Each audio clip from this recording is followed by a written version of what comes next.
ওয়াকারকে যারা ছোট ভাবে সময়ই তাদের ভুল ভাঙবে। জ্যাকব মিল্টনের মতে ওয়াকারকে যারা আজও হালকা ভাবে দেখে সময় খুব দ্রুত তাদের ভুল প্রমাণ করবে। তার পরিকল্পনা ও মানসিক শক্তি যে কোনো চিত্র বদলে দেওয়ার ক্ষমতা রাখে। বুক ভরা কষ্ট চেপে সে ধৈর্যের সঙ্গে লড়াই চালিয়ে যাচ্ছে।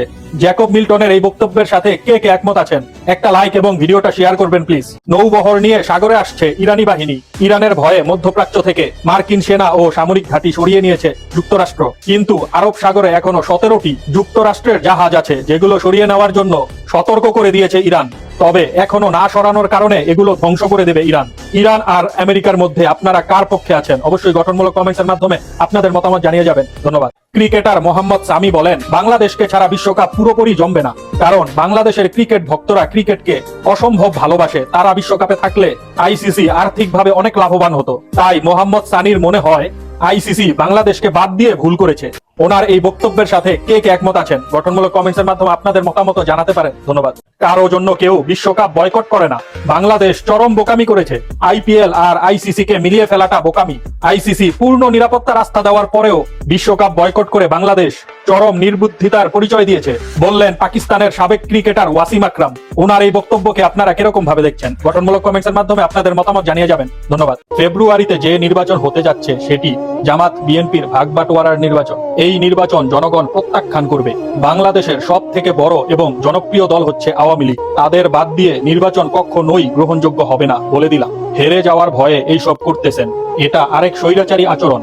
মাসুদ কামালের এই বক্তব্যের সাথে কে কে একমত আছেন? নির্বাচন কমিশন বিএনপিকে সাপোর্ট করছে। বিএনপির একাধিক প্রার্থীর দ্বৈত নাগরিকতা এবং ঋণ খেলাপি থাকার পরেও নির্বাচন কমিশন তাদের মনোনয়ন বৈধতা দিয়েছে। এ প্রসঙ্গে ইসি সানাউল্লাহ বলেন মনে কষ্ট নিয়ে ঋণ খেলাপিদের ছাড় দিয়েছি। হায় রে ভাই, এটা কোনো কথা হইল? গঠনমূলক কমেন্টসের মাধ্যমে আপনাদের মতামত জানিয়ে যাবেন। ধন্যবাদ। পাকিস্তানের বয়কট মানেই ক্রিকেটের বড় ধস। যদি পাকিস্তান সরকার বয়কটের চূড়ান্ত সিদ্ধান্ত নেয় তবে ক্রিকেট বিশ্বে বড় ধরনের ধস নামবে এবং পুরো ক্রিকেট বিশ্ব লজ্জিত হবে। জিও নিউজে সাক্ষাৎকার দেওয়ার সময় বললেন আহমেদ শেহজাদ। উনার বক্তব্যের সাথে কে কে একমত আছেন? আর কোনোদিন ফজরের নামাজের পর আপনাকে এভাবে কেউ দেখবে না। মাথায় টুপি, গায়ে পাঞ্জাবি, পরনে লুঙ্গি, টাকনুর উপরে লুঙ্গি পরিধান, হাতে অল্প দামি মোবাইল, 100 থেকে 120 টাকা দামের জুতা। ভিউয়ার্স, আপনাদের সকলের কাছে আমার একটি অনুরোধ, আপনারা হাদিকে ভুলতে দিবেন না দয়া করে। সবাই ভিডিওটি লাইক, কমেন্টস এবং শেয়ার করে সকলের কাছে পৌঁছে দিন। ধন্যবাদ। হাদি এখন সারা বাংলাদেশের। আপনারা যদি ভাবেন হাদির পরিবারকে এটা দিচ্ছি ওটা দিচ্ছি করে বিচার কাজ বন্ধ করবেন, তাহলে সেটি আপনাদের চরম বোকামি। হাদি কি আর তার পরিবারের একার আছে? সে তো সারা বাংলাদেশের। ভিউয়ার্স, আপনাদের কাছে আমার অনুরোধ রইল সবাই হ্যাশট্যাগ ব্যবহার করেন এবং ভিডিওটা শেয়ার করেন। ধন্যবাদ। জামাতকে খোঁচা মারলেন তারেক রহমান। তারেক রহমান বলেন বিএনপির নেতাকর্মীরা বছরের পর বছর ফ্যাসিবাদ বিরোধী আন্দোলন করেছে। কোন পরিবারের এক ভাই নির্যাতিত হলে আরেকজন রাজপথে নেমে এসেছে।